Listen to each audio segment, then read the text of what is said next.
आदाब, मैं हूं मुमताज़ आलम रिजवी और मैं बात करूंगा पोप लियो की। जी हां, पोप लियो मस्जिद पहुंचे हैं। आप सोच रहे होंगे कि आखिर पोप लियो मस्जिद क्यों पहुंचे, और पोप लियो के बयान के बाद जिस तरह से डोनाल्ड ट्रंप ने उन पे हमला किया था, उनकी तनकीद की थी, उसके बाद से पोप लियो काफ़ी चर्चा में है, क्योंकि अब पोप लियो के हिमायत में बहुत सारे मुल्क आ गए। यही नहीं बल्कि अमेरिका में जो वाइस प्रेसिडेंट हैं वो भी पोप लियो के साथ खड़े हो गए। लेकिन पोप लियो मस्जिद क्यों पहुंचे, मस्जिद में उनका काम क्या है? और ऐसे वक्त में कि जब जंग चल रही है ईरान, अमेरिका और इजराइल के बीच में, मिडिल ईस्ट चल रहा है, तो ऐसे में पोप लियो का मस्जिद जाने का क्या मतलब है, क्या रिपोर्ट है, पहले वो देखते हैं, उसके बाद बातचीत करेंगे कि आखिर पोप लियो मस्जिद में क्यों गए और पोप लियो मस्जिद में जाने के बाद क्या पैगाम दिया है। पोप लियो ने अल्जीरियस की ग्रैंड मस्जिद का दौरा किया है और यहाँ पर आपसी एहतराम यानी सम्मान और अमन कायम करने की गुजारिश की है, अपील की है।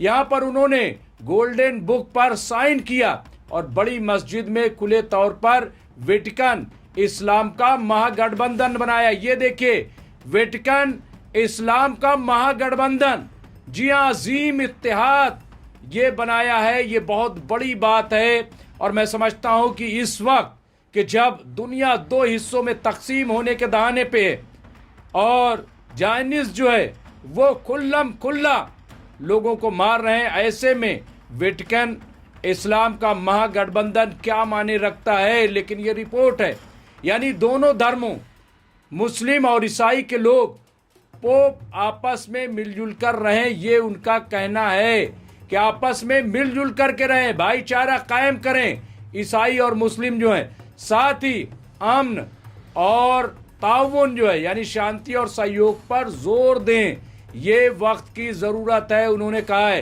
लियो ने अफ्रीका के अल्जीरियस की ग्रैंड मस्जिद के दौरे से अपनी धर्म यात्रा, मजहबी यात्रा की शुरुआत की है।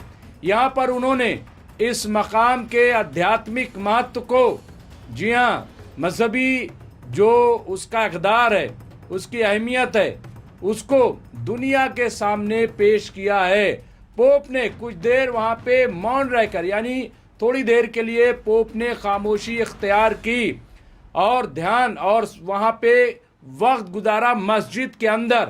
पोप लियो चर्च की बात नहीं हो रही, मस्जिद में है। मस्जिद में वो थोड़ी देर के लिए खामोश रहते हैं, वहाँ पे ध्यान अपना लगाते हैं। जी हाँ, ये उन्होंने किया। मस्जिद के रेक्टर जो हैं यानी मस्जिद के जो सरपरस्त हैं मोहम्मद मामून अल कासिम ने उनका खैर मकदम किया और भाईचारे से भरे अल्फाज कहे।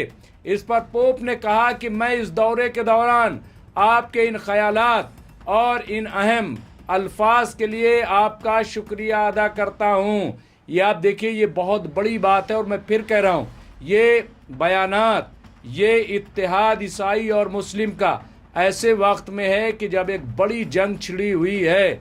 और क्या कहा पोप ने? पोप ने कहा कि एक ऐसा मकाम है जो ईश्वर यानी अल्लाह के मकाम का प्रतिनिधित्व करता है, उसकी क़यादत करता है, नुमाइंदगी करता है। एक दिव्य और पवित्र स्थान है ये।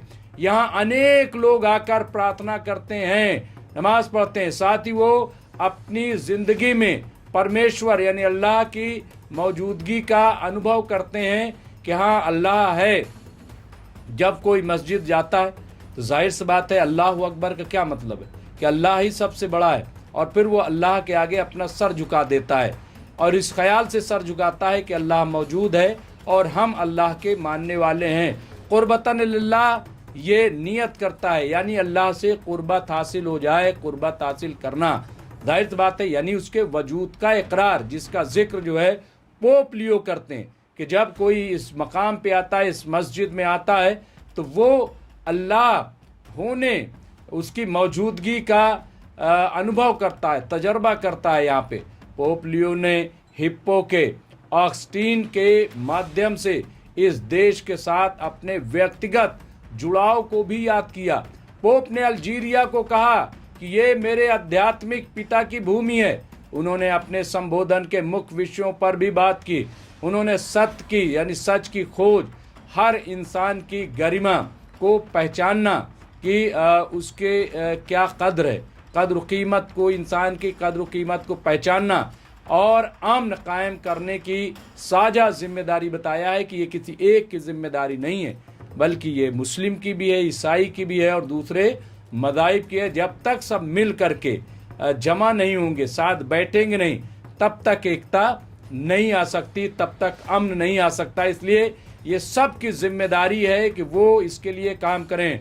उन्होंने कहा कि ईश्वर की खोज का अर्थ ये भी है कि हम प्रत्येक पुरुष और महिला में ईश्वर के स्वरूप को पहचाने, यानी इसको देख करके समझें कि हाँ या वाकई जो है कोई खुदा है। किसने सूरज चांद बनाया, किसने तारों को चमकाया, किसने फूलों को महकाया, ये आप देखिए ये पैगाम उनका है। और जब इसका एहसास होता है तब हमें लगता है कि हाँ कोई है जिसका पैगाम पोप लियो यहाँ दे रहे हैं और ये बहुत इम्पोर्टेंट है। उन्होंने कहा कि ऐसी पहचान के लिए आपसी सम्मान और सह अस्तित्व की आवश्यकता होती है। पोप ने मस्जिद के अहाते के एक दोहरे मकसद की ओर भी इशारा किया है। उन्होंने धार्मिक और बौद्धिक स्तर पर इस बदलाव की बात की है। उन्होंने इस बात के महत्व पर जोर दिया, अहमियत पर जोर दिया है कि सृष्टि और मानव गरिमा को बेहतर ढंग से समझने के लिए मानवीय ज्ञान, यानी इंसान को पहचानना, हाँ उसकी मानवीयता, इंसानियत का ज्ञान होना, इल्म होना बहुत ज़रूरी है। और अगर वो नहीं है तो जाहिर है कि कुछ भी नहीं है, यानी इंसान की पहचान होना बहुत ज़रूरी है। अपने खिताब में उन्होंने अल्जीरिया के लोगों और समस्त राष्ट्रों के लिए प्रार्थना करने का आश्वासन दिया है। उन्होंने जाहिर किया है कि विभिन्न लोगों के बीच शांति, न्याय, मेल मिलाप और क्षमा की भावना का विकास आने वाले समय में होगा। तो ये आप देखिए, ये बहुत ही इम्पोर्टेंट, बहुत ही अहम बात पोप लियो की तरफ से आई है। और पोप लियो ऐसे वक्त में एक महागठबंधन, ईसाई और मुस्लिम का महागठबंधन, वेटिकन और इस्लाम का महागठबंधन, मैं समझता हूँ कि ये इस वक्त जो है वो बहुत अहमियत का हामिल है। और ख़ास तौर से कि जब गाज़ा पे हमले हो रहे हैं, हर रोज़ 8-10 लोग मारे जा रहे हैं, लेबनान पे हमला हो रहा है, ईरान पे हमला किया गया और एक जंग जो है बड़े दहाने पर खड़ी है। हालांकि अभी सीज़ फायर है, लेकिन कब तक रहेगा कुछ कह पाना मुश्किल है। ऐसे में पोप लियो का मस्जिद में जाना और ये इत्तेहाद कायम करना, यही नहीं बल्कि पोप लियो ने तो इजराइल के वज़ीर आज़म बेंजामिन नेतन्याहू और अमेरिकी सदर डोनाल्ड ट्रंप को भी आड़े हाथों लिया था।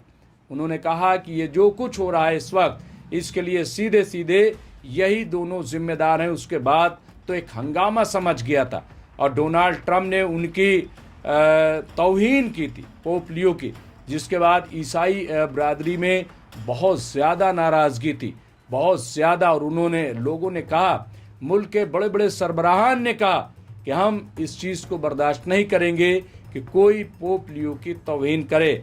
लेकिन पोप लियो इससे बिल्कुल बेनियाज हो करके उन्होंने कहा कि हमारा मकसद दुनिया में अमन पहुंचाना है, पैगाम पहुंचाना है और वो हम पहुंचा रहे हैं। तो ये आप देखिए, ये अपने आप में एक बड़ी खबर जो इस वक्त आई है वो मैंने आपको अपडेट किया। इस तरह की दीगर खबरों के लिए देखते रहिए एमएमसी न्यूज़ इंडिया। बहुत बहुत शुक्रिया।